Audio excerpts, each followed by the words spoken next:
Olá pessoal, sejam muito bem-vindos a mais um episódio da VidaCast. A gente quase se atrapalha aqui, a gente precisa fazer um ajustezinho aí no nome, mas é o da vida, nós falamos sobre coisas da vida, né?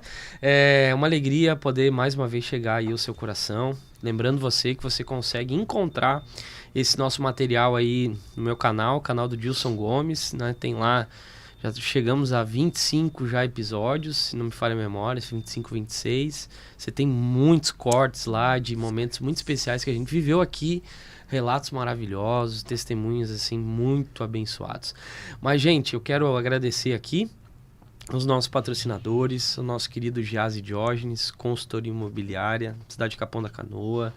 Também temos a pizzaria Brazuca de Sapiranga e também Santo Antônio da Patrulha. Você que mora numa dessas cidades aí, você sabe que você tem uma pizzaria muito, muito deliciosa, muita coisa boa, várias opções, né? Com certeza você vai ter uma boa opção de pizza, tanto para comer no local quanto no delivery também.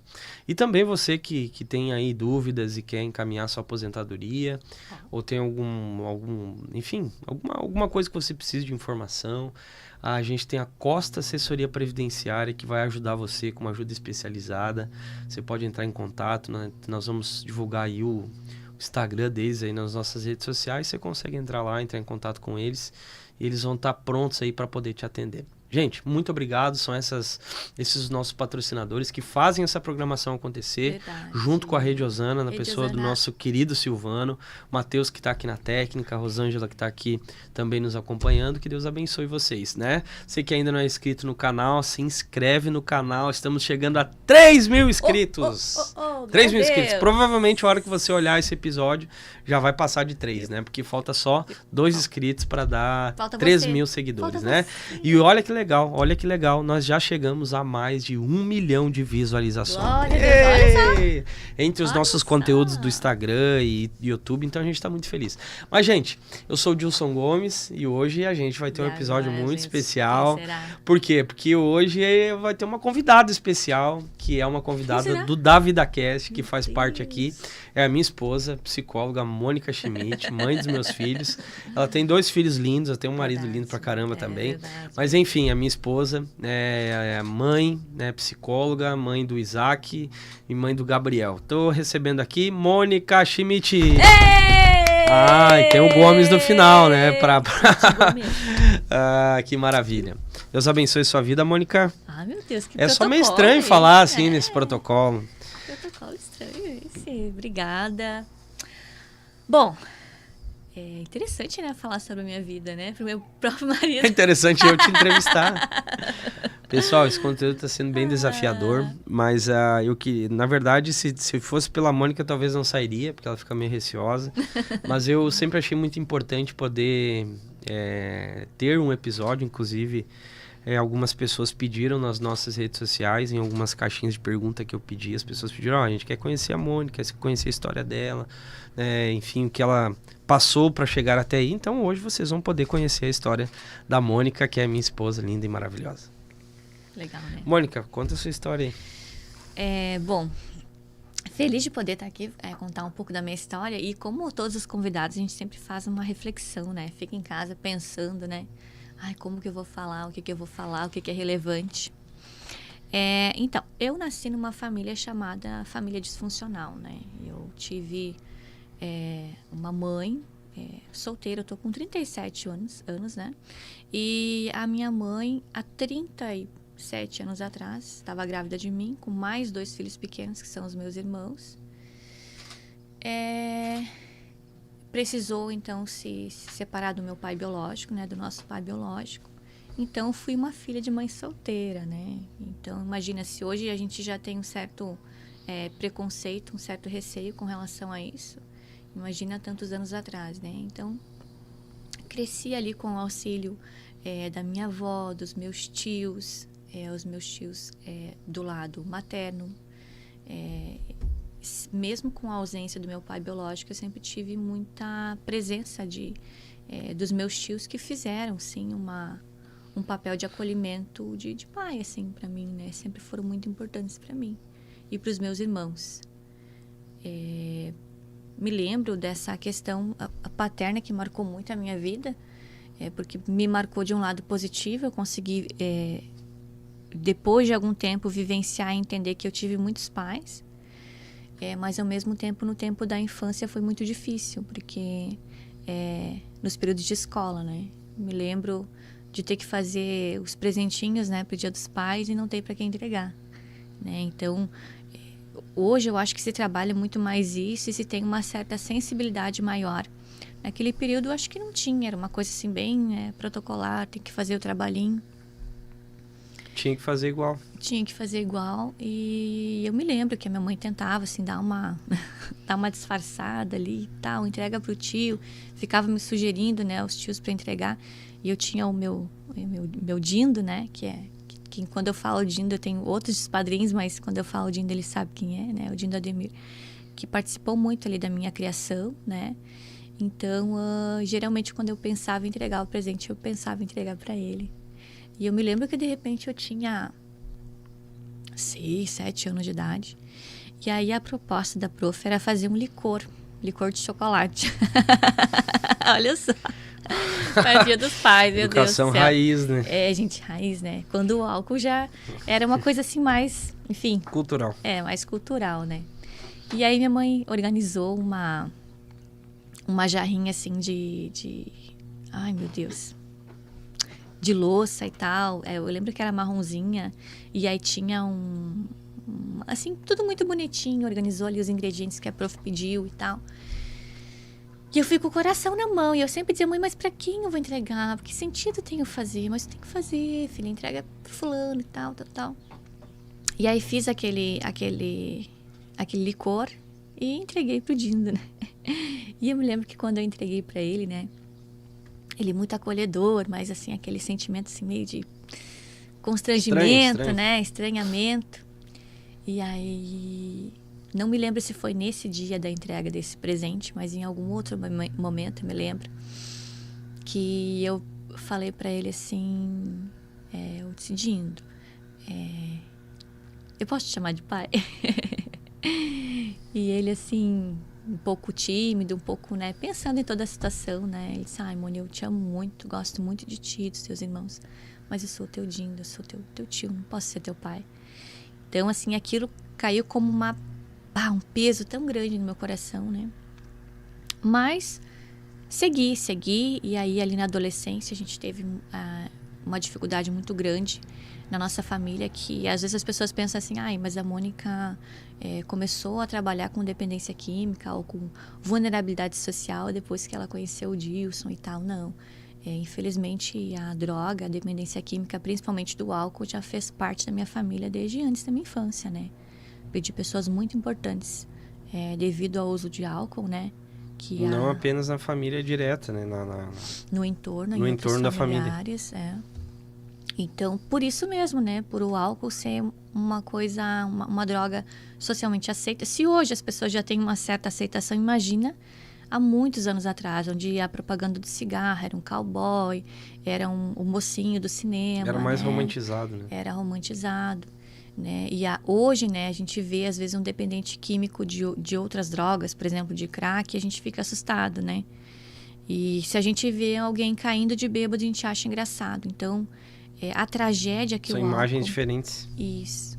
A tragédia que o álcool causa na família foi terrível, foi marcante, assim, na minha infância e no início da minha adolescência. Eu penso que...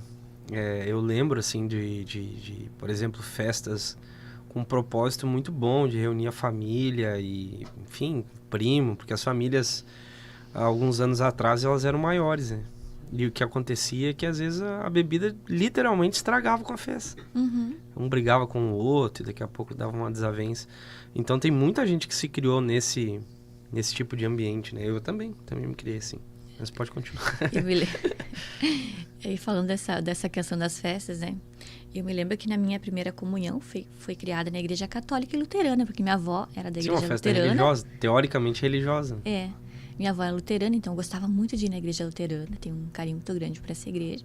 E também ia na igreja católica, né? Minha mãe, enfim, me levava e fiz a primeira comunhão. E aí, falando dessa questão do álcool, eu me lembro que na minha festinha de primeira comunhão, né? Foi feito um almoço na nossa casa. E a minha tia não conseguia levantar da cadeira para tirar uma foto comigo, porque ela estava completamente bêbada, né? Então, assim, uma coisa completamente distante, né? Do propósito realmente da fé, né? Mas, enfim, tenho um carinho muito grande pela Igreja Católica, né? Foi a minha base ali espiritual, enfim, né? Minha introdução à vida com Cristo. E aí, mesmo que a gente morasse de favor com a nossa avó ali, compartilhasse o mesmo pátio, quase que a mesma casa, né? Tínhamos cômodos diferentes ali, uma área que dividia. Minha mãe criou a gente com muito sacrifício, né? Então, 3 crianças pequenas, minha mãe como empregada doméstica, né? Com muito, muito, muito sacrifício. Mas eu me lembro, assim, que nunca faltou amor. Minha mãe sempre foi uma mãe muito afetuosa, muito amada, muito carinhosa, né?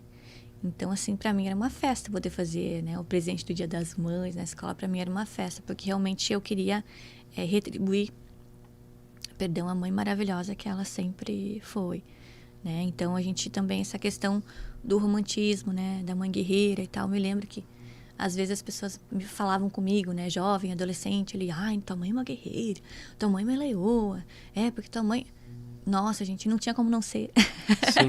Não tinha como não ser. Eles estavam sendo verdadeiros, né? Não tinha como não ser uma leoa e não tinha como. Vai fazer o quê? Vai abandonar os filhos, né? Vai deixar de trabalhar para dar o sustento para casa. Então, dentro das limitações ali financeiras que a minha mãe teve, ela sempre nos deu o melhor, né? Graças a Deus nunca faltou alimento, né?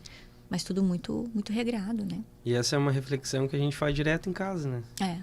Nossa, como é que ela... Com 2 a gente passa... passa um trabalho, assim, que um acorda para fazer uma coisa, outro acorda para fazer outra e tal. E a gente seguidamente pensa nisso, né? Em como o tamanho da bravura dela, a força que ela tinha, enfim... de cuidar de 3 crianças. E tantas mães, né, que vivem essa mesma realidade. Infelizmente, o nosso país sofre muito com isso, mas a nossa oração é que cada vez mais existam famílias alinhadas, né, pelo menos nessa área.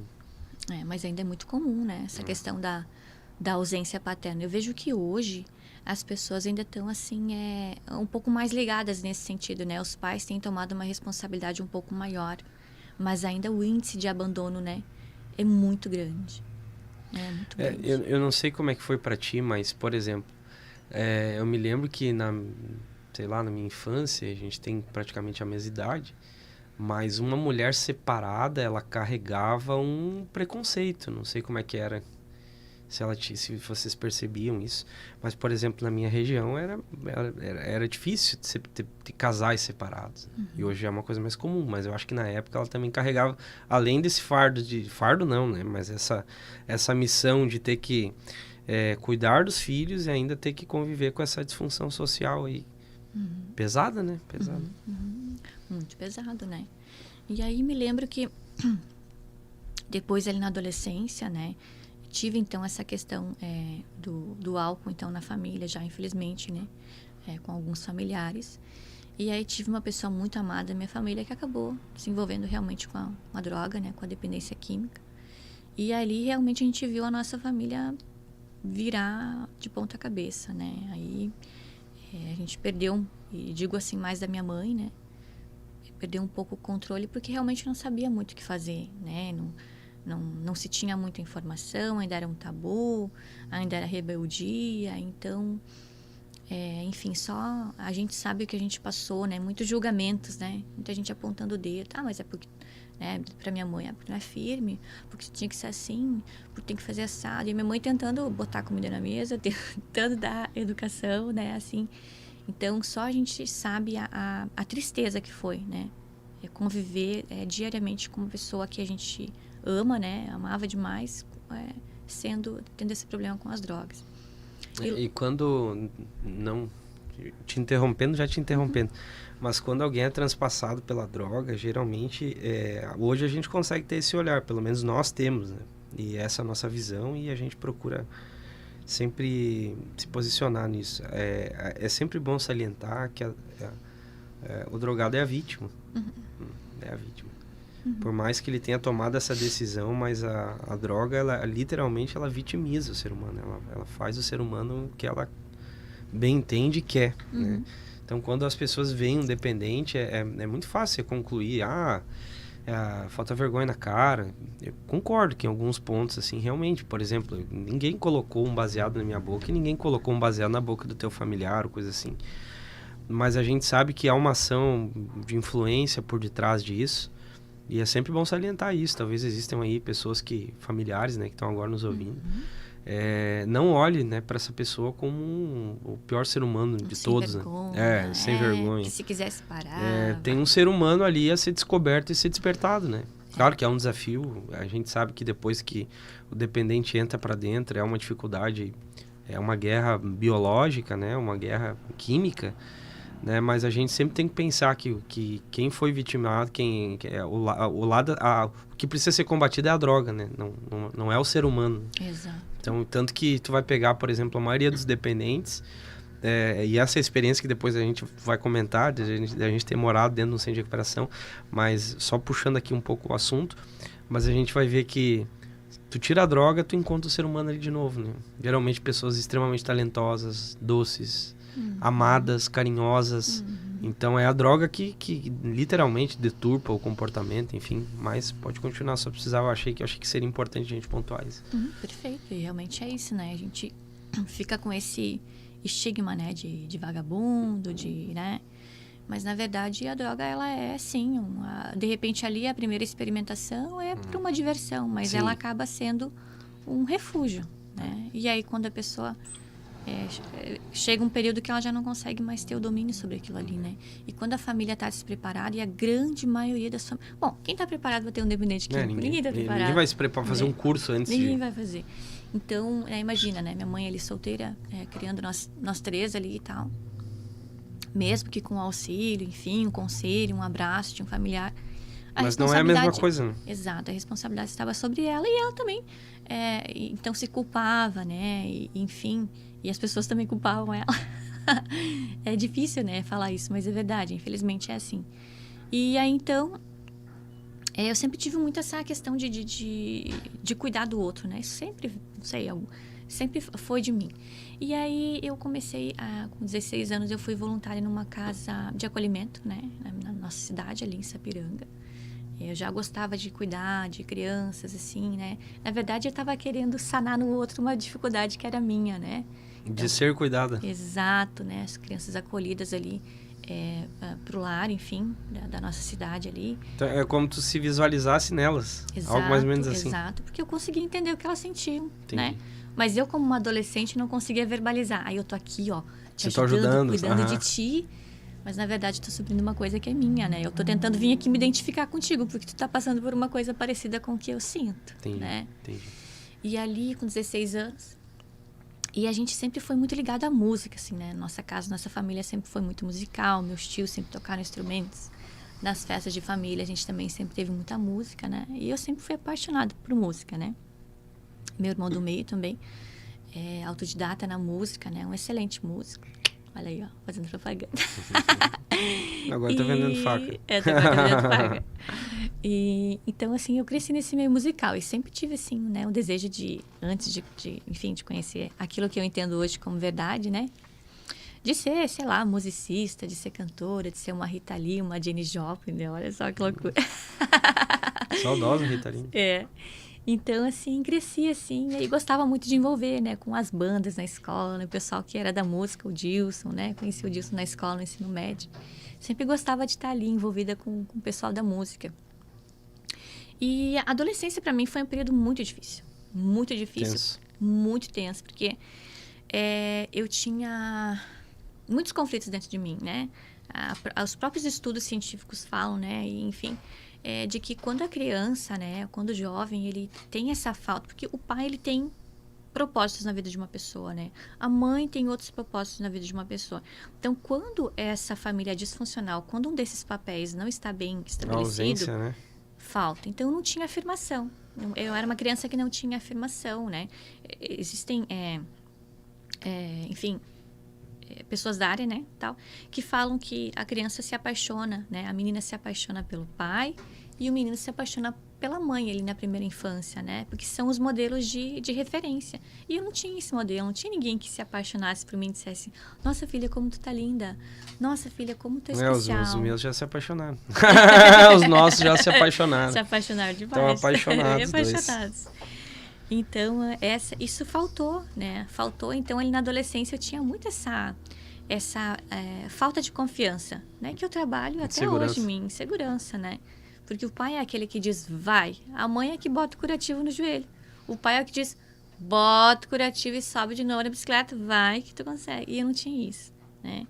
Então, ali eu tive muitos conflitos, né? De identidade, de saber para que grupo eu ia, né? Um dia eu era do rock and roll, outro dia eu era dos hip, outro dia eu era patricinha. Tava tentando encontrar um lugar. Tentando me encontrar. Como qualquer adolescente, Sim. Mas com um conflito, de repente, um pouco maior, né? Mais acentuado. Exato. E a minha casa, né? No meu seio familiar ali, pegando fogo, como a gente fala, né? Dependência química dessa pessoa que eu amo muito e... Enfim, a mãe tentando lidar com as situações. E eu me lembro de algo muito interessante, que eu pensava assim, eu tinha muitas oportunidades de usar droga, ou de fazer alguma coisa errada, né? De ser uma menina assim mais promíscua, entende? Só que eu sempre ficava pensando assim, poxa, eu já dou tanto... essa pessoa já dá tanta dificuldade na minha família, né? Eu preciso ser a mais tranquila. Eu não posso dar problema pra minha mãe, né? Então, se alguém me oferecia alguma coisa, eu... não pegava, né? Se eu tinha a oportunidade de fazer alguma coisa errada, eu pensava, não vou fazer porque minha mãe vai ficar chateada. Eu já sabia das consequências. Não vou fazer porque ela já tem problema demais. Imagina se eu também vou dar problema, né? E a droga eu tinha dentro da minha casa, né? Então, podia desfrutar se eu quisesse. Mas sempre tive essa consciência, porque eu também comecei a perceber o que estava causando nos meus familiares, dentro da minha casa, né? Enfim, graças a Deus não me inclinei para essa área, né? Pode continuar. Viu, gente? Então, não me inclinei para essa área. E ali, então, no início da minha adolescência, com 17 para 18 anos, sempre tinha, assim, alguém, né, que me convidava para ir na igreja e tal, né? Mas acho que às vezes as pessoas tinham medo de mim, porque eu era bem doidinha. Eu era bem doidinha, assim. E aí me convidaram pra ir na igreja e tal. Aí às vezes eu ia, tá aí, eu vou, não vou.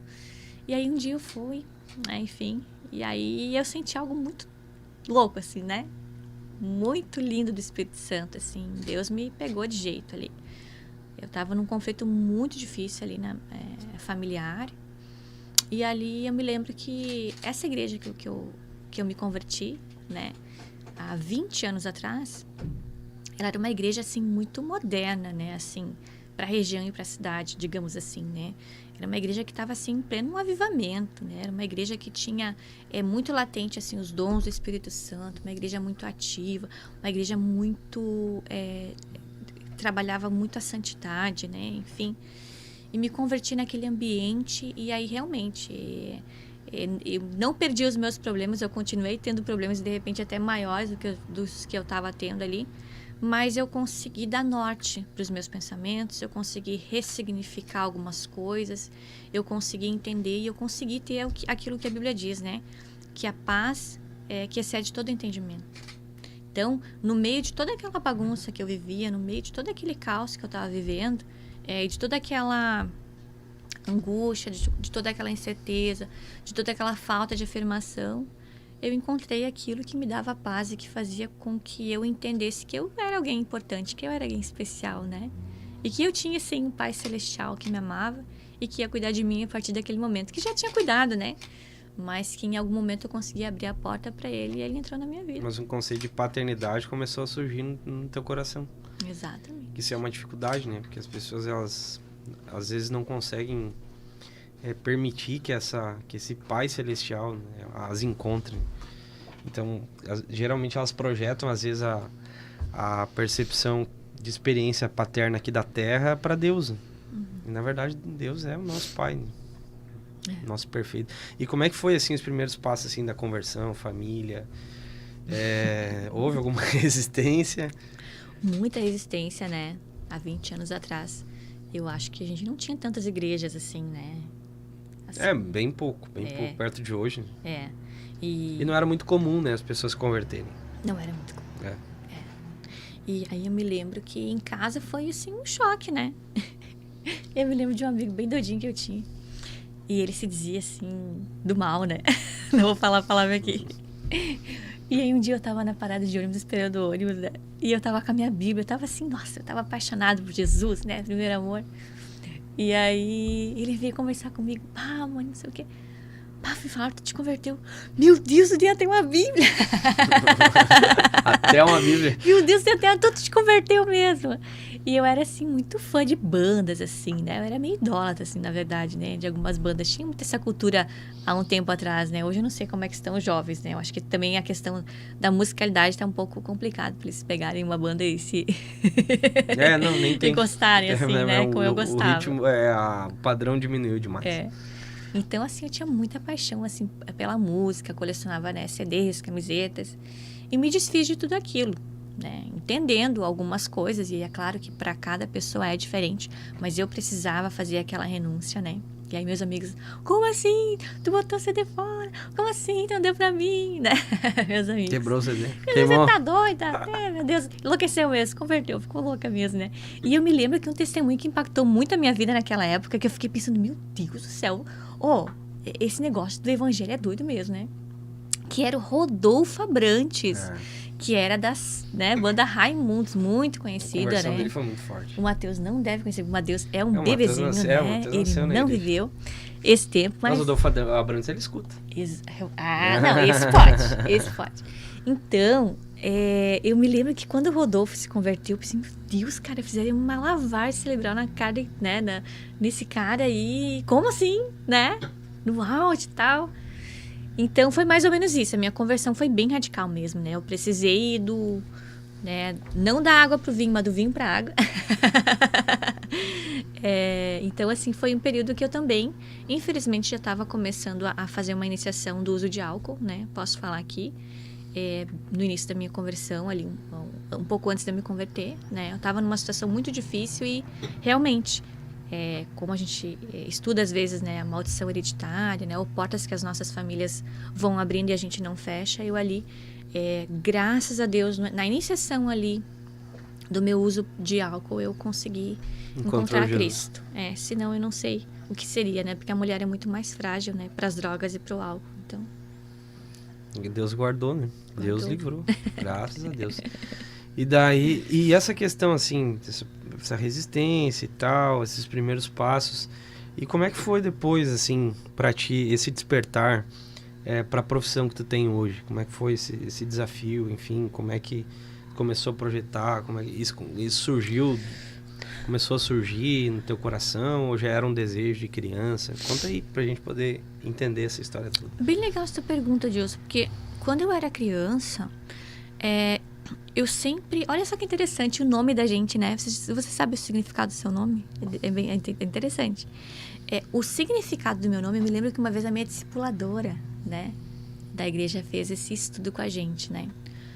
Quando a gente fala uma palavra, né, a palavra tem poder. Então, quando as pessoas estão falando o nosso nome, elas estão falando o nosso nome, o significado que tem nosso nome. E o meu nome tem 2 significados. Mônica significa conselheira e solitária. Olha que interessante. E eu amo ficar sozinha. Eu tenho a necessidade de ficar sozinha. Solitude, né? Solitude é o nome, né? Solitude. Eu amo ficar sozinha com os meus pensamentos, com as minhas coisas. E conselheira, gente, claro, psicologia não tem muito a ver com conselho. Mas é o conceito. Né? Pode ter a ver, pode ter a ver, Mas assim, eu sou...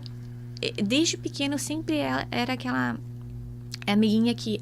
as amiguinhas são brigadas, eu ia lá, fazia o meio de campo, né? Eu sempre era aquela que era buscada para ter um conselho. Eu sempre tinha uma palavra branda, né? Às vezes não tão branda.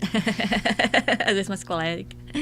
Então, eu sempre era, assim, aquela criança mais assim, mais apaziguadora, né?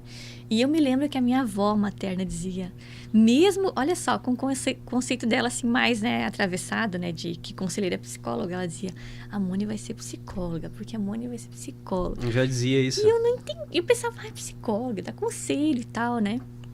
Mas minha avó falava sobre isso. Outra coisa interessante também para falar da minha infância é que eu sempre tive a fama de ser muito quietinha, né? Quando eu era assim, mais na infância mesmo. Eu era muito quietinha. Eu chegava nos lugares assim e eu ficava quietinha, né? Eu era aquela criança que chegava e ficava sentadinha ali, não conversava com ninguém, né? Não tocava em nada. Sabe aquela criança que chega na casa dos outros e pega as coisas e joga, Sim. né? Eu tenho 2 assim. É. E eu não era Nós assim. temos. E eu era aquela criança quietinha, né? Aquela criança que não incomodava. E depois de um tempo, assim, né? Fazendo a terapia também e me entendendo, eu comecei a perceber que era esse sentimento de não querer incomodar, de não querer dar trabalho, né? Eu me anulei durante muito tempo, né? Das minhas vontades, das coisas que eu queria, que eu pensava. Por esse anseio de não querer dar trabalho, de não incomodar. Porque me parecia que se eu fosse dar trabalho, eu seria rejeitada. Né? Se eu fosse incomodar, eu seria rejeitada.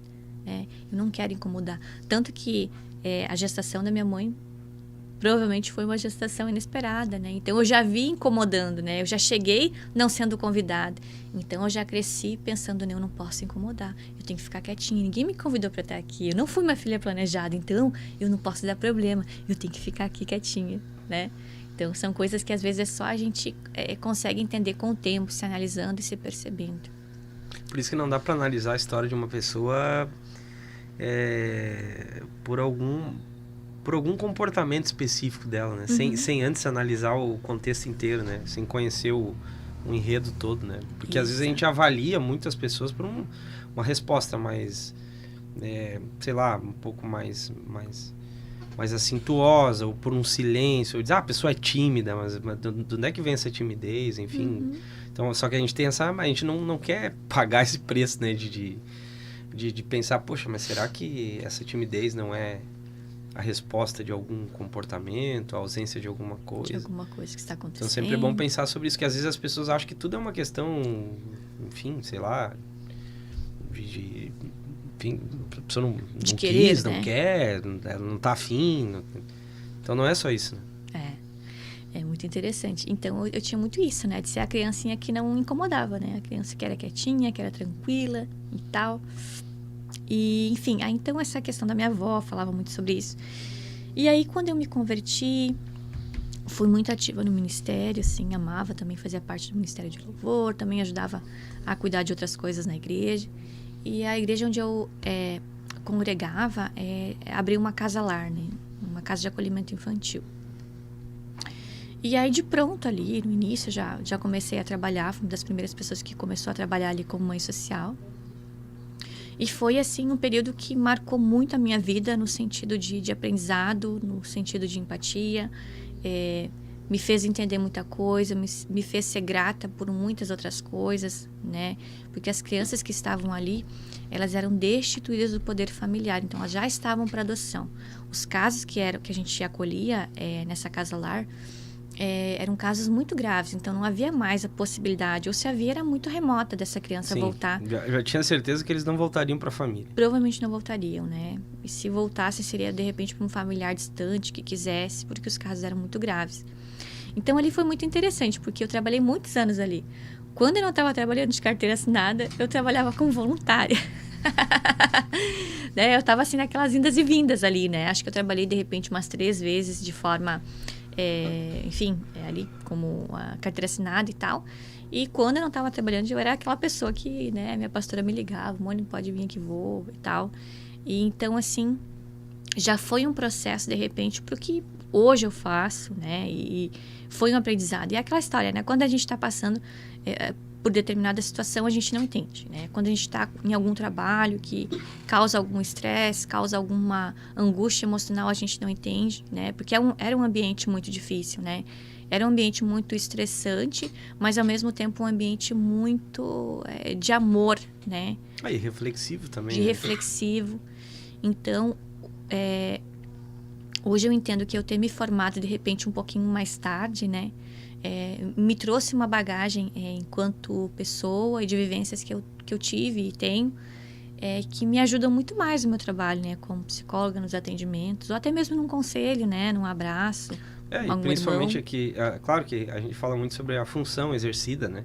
Mas muito na questão, assim, ó, quando, pelo menos, todas as vezes que eu enfrentei ambientes, assim, mais reflexivos e eu tive de cara com questões complexas da vida, isso me moldou de alguma forma. E quando nos molda, acaba nos equipando para as próprias relações que a gente vai ter depois disso. Então, querendo ou não, influencia em tudo que a gente faz, né? Porque, por exemplo, um trabalho como esse, uma função como essa aqui, de tratando ali crianças que passaram, sabe-se lá o que enfrentaram, né? Porque acho que não sei se vem essas informações, dificilmente, né?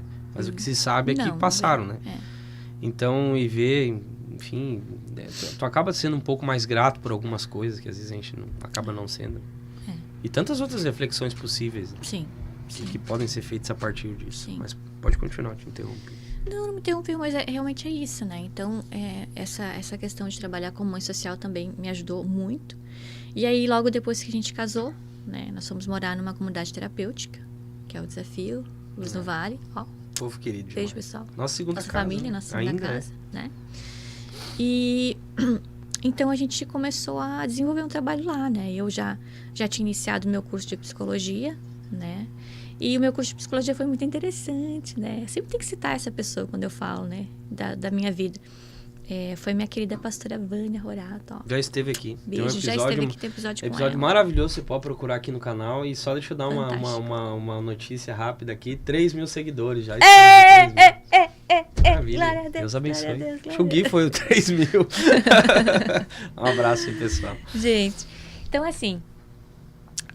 aí então a pastora Vânia, quando eu estava trabalhando na casa lar, né, e tal, ela chegou e conversou comigo e tal, e ela, na verdade, foi uma das pessoas que, sabe aquela palavra que tu precisa de encorajamento, né? Então ela me encorajou. E eu iniciei minha faculdade com 26 anos. Eu acho legal falar isso aqui, porque às vezes as pessoas pensam assim, eu tô muito velho pra estudar. Mas não dá mais tempo. Gente, dá tempo. Eu tinha colega com 50 anos, 60 semana anos. passada mandaram uma mensagem nas caixinhas de perguntas do Instagram lá. E a pessoa tava se achando incapaz de fazer o curso de psicologia. Eu disse, se Deus te deu essa missão, bota a cara e vai embora. Eu disse, tu vai conhecer a história da minha esposa, tu vai ver. Vai, precisamos. Eu acho que cabe salientar também, Moni, pontuando, né? Que tu também fez o ensino médio supletivo, né? Fiz. Eu terminei o meu ensino médio com supletivo. Eu desisti de estudar. Olha que interessante. Deixa eu falar sobre a parte do estudo. A parte do estudo é bem interessante, gente. Porque, às vezes, olha só, para os profs, né? Para as pessoas que trabalham com crianças, olha aí. Quando eu era pequena, então, eu tinha todas essas questões, esses complexos, né? A gente não consegue perceber o quanto essa parte emocional é significativa no aprendizado da criança. Para mim, era muito significativo. Por quê? Olha só. A prof dava um tema, né? A prof dava um tema pra gente fazer. E aí, eu chegava em casa, a minha mãe tinha que fazer assim, ó. Ou ela lavava a louça, ou ela fazia janta, ou ela preparava as coisas da casa pro outro dia, ou ela olhava os meus temas. Então, a minha mãe não conseguia dar conta de todas as coisas. Provavelmente ela tinha que priorizar as outras coisas, né? Eu tinha que priorizar. Gente, hoje eu penso... Comida, né? Uma coisa... As coisas básicas do dia a dia para que no outro dia a gente estivesse pronto para poder estudar. Então, essa parte de não ter tido uma pessoa ali muito... que se importasse, né? Ai, filha, tu fez o tema. O que tu aprendeu na escola hoje? Isso era muito raro, sabe? Era muito mais aquela cobrança de família, das visitas, né? E aí, como é que tá a escola? Sabe? Não era aquela coisa do dia a dia do pai, da mãe, como a gente tenta fazer com os nossos filhos, né? Então, isso era muito desmotivador para mim. Gente, eu rodei na primeira série. Porque não conseguia estudar, eu não me concentrava, eu era bagunceira, porque para mim não fazia muito sentido aquilo ali, sabe? E se eu não me engano, agora eu preciso me lembrar, mas eu rodei também, repeti de ano, né? De repente, foi ali no ensino fundamental, né? E que eu também estava vivenciando muitos conflitos na minha família e eu não tinha aquele olhar assim, sabe? Claro, tinha professores amados que eu gostava, mas eu percebo que a minha parte emocional, tudo que eu estava vivenciando na minha casa influenciava diretamente para o meu ensino, sabe? Não tinha estímulo nenhum. Não assim, tinha estímulo nenhum, não. Até porque nesse tempo se tinha muito isso, né, Gilson? Se tu trabalhar numa empresa e tá tudo certo, tá bom, né? Tá bom. Não precisa, se tu não estiver dando certo, trabalha em um ateliê. Naquele tempo tinha muito essa questão dos ateliês, né, de calçado. Sim. Então, era muito comum, né, os colegas, enfim, estudavam meio turno e trabalhavam no outro meio turno. Então, eu tinha uma desmotivação muito grande no estudo. Depois do ensino médio, eu repeti no segundo ano do ensino médio, parei de estudar e aí fiquei só trabalhando. E aí voltei a estudar, fiz um supletivo, né? Finalizei ali o ensino médio. E ali me foi esse impulsionar para entender que eu acho que eu vou conseguir voltar, né? E aí depois, então, voltei com 26 anos a estudar, fiz uma faculdade e passei. Nem dá para acreditar. Inúmeras dificuldades, Inúmeras né? dificuldades. E agora eu posso compartilhar porque eu Tu participei disso, né? Participei. Pô, Estive junto, né, nesse processo. A gente, na época, nas primeiras... Acho que a Mônica tinha feito algumas cadeiras. Depois a gente foi morar dentro do centro de recuperação. E daí também, né? Dali ela estudava bastante na época porque tinha financiamento. Sim. Aí tinha que fazer muitas cadeiras. Tinha que fazer 8 disciplinas. E eu acho que a parte não faça 8 disciplinas. A parte mais complexa, eu acho, da tua formação foi o final. Né? Foi. O final foi bem difícil. Porque nós tínhamos o primeiro filho, que é o Isaac, lindão. E o Isaac estava num período de muita doença. Estava muito. Eu me lembro tanto que eu acho que as fotos da formatura... Não tem formatura, que já era pandemia. Isso, era pandemia. Ele tá bem marcadinho, assim, um problema na pele. Ele tá bem, todo machucado. Nós tivemos que ali tirar as luvinhas dele. Ali ele ainda tava um pouco melhor. Pra não ficar as fotos tão terríveis, lembra? E tu fez todo o TCC assim, né? Então, foi um tempo assim. Mas hoje, graças a Deus, a gente olha pra trás e vê o cuidado de Deus, até porque na época também, né? A gente não tinha uma condição financeira tão bem ajustada, ou enfim, a gente tinha inúmeros desafios financeiros também. Muitos. Porque às vezes as pessoas colocam esses impedimentos, né, para deixar de viver alguns sonhos. E nessa questão da formação, eu lembro assim várias vezes assim que tu pensou em desistir. E aí cabe o papel, por exemplo, de um companheiro, de um familiar. Porque eu nunca cedi nisso. Eu nunca cedi disso. Não, vai até o fim. Uma vez tu queria trocar de curso, depois... Mas na verdade eu queria fazer música. Eu amo música. Tá no C. Não parece, tava quase acabando, né? O que eu sempre dizia pra ti era, não, mas pô, tá chegando no final, então vai até o final e depois troca de curso. Né? Então, como é importante, né? Às vezes ter pessoas que têm essa percepção, né? Porque... Às vezes, por conta das dificuldades, a gente tem vontade de parar, né? Isso é comum, né? Mas, graças a Deus, né? Terminou e foi uma benção. Deus livre. Então, eu acho que isso é muito interessante, porque, claro, gente, se eu for escrever um livro, né, da minha história, e todos nós, né, se nós formos escrever um livro da nossa história, nossa, muita coisa eu não vou conseguir contar aqui, né? Mas, assim, tudo que a gente passa serve para que a gente se fortaleça, para que a gente entenda. Hoje nos atendimentos, ou num aconselhamento, né, quando a gente conversa com alguém, vem toda aquela base, né, vem toda as coisas que a gente passou, propriamente quando eu conversava com os familiares de dependentes químicos, né, quando eu fazia os acolhimentos ali no desafio, eu estava inteira, eu estava ali, eu entendia. Eu sei como tu te sente. Não, eu sei mesmo. Eu sei, eu já passei por isso, né? A vida preparou. A vida me preparou para isso, né? Tanto que hoje uma das áreas que eu sou absolutamente apaixonada por dependência química é ver o ser humano restaurado, né? Uma área que eu amo demais, né? Porque vivenciei isso. E para mim ver um dependente químico, né, em recuperação, ver recuperado, né? Por que não dizer, né? Alguém que se recuperou assim, né? Muita gente legal que a gente viu se recuperar. Nossa, muita gente. Infelizmente, famílias. A gente também viu cenas desagradáveis que nós não queríamos ter visto, mas muita gente também se recuperou. Nossa, muitas famílias restauradas. E isso, meu Deus, não é dinheiro que pague. E aí a gente ter propriedade num conselho, né? Saber se colocar, porque tu sabe o que o outro tá passando. De repente tu não sabe exatamente aquele sentimento, mas tu tem uma noção, né? Porque tu vivenciou, tu sofreu, né? Então o Gilson como alguém que passou, né, amor, e eu, como alguém que passei sendo um familiar, né, tendo os meus familiares com essa dificuldade, então a gente tem uma certa autoridade, né? Na verdade, é o que os pastores, né, os nossos líderes falam, né? Quando a gente passa por alguma coisa, a gente tem autoridade, né? Quando Cristo passou pela morte, né, venceu a morte, ele tem o quê? Autoridade sobre a morte, né? Então, todas as coisas que a gente passa e vence, a gente tem autoridade sobre aquilo. Então, eu venci muitas coisas da minha vida, eu venci o estudo, oh meu Deus, consegui vencer, né? E hoje amo estudar, sou apaixonada por estudar, às vezes eu fico, não, eu não consegui sentar para estudar. Uma faculdade intensa, né? Que é uma faculdade de 10 semestres, 8, né? Não lembro. Na verdade são 10 semestres, são 5 anos. Então, assim, hoje eu sou apaixonada por estudar e às vezes não tenho tanto tempo, né, quanto eu gostaria. Sou apaixonada por trabalhar com pessoas e a vida foi me forjando, né, a trabalhar com pessoas desde a minha adolescência, enfim. Olha aí. Que maravilha. Gente, mas nós estamos chegando aqui, para nós é um desafio nos entrevistar, é um desafio, mas foi muito legal, eu queria muito que o nosso canal tivesse esse conteúdo. Mas, Mônica, conta aí pro pessoal onde é que eles conseguem te achar, enfim, quem quer fazer terapias, como é que funciona e tudo mais. Faz o teu merchan aí. Faz o meu merchan. Nós precisamos pagar as fraldas dos guris. Me ajuda. Amor, não precisa ser tão direto. É realidade. O trabalho é nossa, da vida. Da Vida Cast.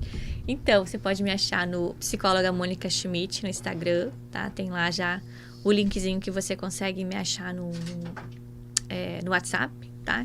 Os atendimentos são online para todo o Rio Grande do Sul, tchê. Então não tem desculpa. Ai, é longe. Ai, não posso. Pode fazer em casa, online, tá? Então tá tudo certo, né? Me chama lá que a gente conversa, tá?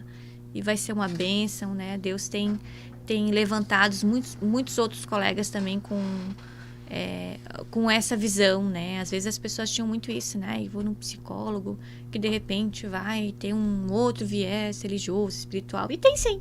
Vamos falar a verdade? Tem sim. Tem, tá? Mas assim, eu tenho todos os tipos de paciente, com crenças ou sem crenças e etc. E amo trabalhar com todas as pessoas. Mas às vezes, para você que é cristão e que está nos ouvindo, você sabe que às vezes você vai compartilhar alguma coisa, né? Que o teu psicólogo vai entender, né? Da parte espiritual, vai ao menos compreender aquilo que você está falando, não vai te ridicularizar, como já aconteceu de pacientes virem para mim dizendo que outros colegas, infelizmente, ridicularizaram a fé. Né? Então, isso com certeza não vai acontecer. É um lugar seguro. É um lugar seguro, tá bom? Então, bom, pessoal, Deus abençoe. Obrigado, Mônica. Obrigado, meu amor. Que maravilha. Bom demais. Agradecendo mais uma vez os nossos patrocinadores. Quer patrocinar também? Entre em contato, gente. Você quer ajudar a nossa programação? Quantidade de gente que está alcançando. Olha só, agora a gente está começando, quase que uma nova temporada aqui da Vida Cast. Viu? Tem muita gente legal que a gente já está ajustando. Bênção de Deus. Terça-feira tem um convidado muito especial. Mais conteúdo aí até o final do ano. Vai ter muito conteúdo, vários convidados, muito material bacana para você procurar. Pessoas assim inspiradoras, tanta gente boa que já passou por aqui, tava pensando sobre Histórias isso. Lindas. Né? Mas a gente quer agradecer àqueles que já estão nos ajudando. Muito obrigada. Né? Você, o nosso querido Giazi, um amigo, sua família, né? Somos amigos mesmo. Obrigada. O nosso querido pessoal do Brazuca, a Josinha, o Josué, são amigos também. São parceiros aí na missão, né? Verdade. Estão nos ajudando. Também, né, o Costa Assessoria Previdenciária, na pessoa do nosso querido Fernando. Obrigada, Deus abençoe sua vida. Abençoe um amigo, família. um advogado excelente, um cara extremamente ético. Você vai procurar extremamente transparente. Tem tanta gente aproveitadora aí nesse meio previdenciário. Mas você vai encontrar uma informação bem concisa. A Rede Osana, Silvano, sempre com essa estrutura maravilhosa. A gente sempre faz uma propaganda aqui também do canal da Rede Osana. Tem muito conteúdo lá. Procura lá, já se inscreve, baixa o aplicativo. Isso. Tanta coisa boa. Matheus, Deus abençoe sua vida, Matheus. Mas, gente, Deus abençoe. Até o próximo episódio. Manda para um monte de gente, visualiza, é isso aí. Beijo.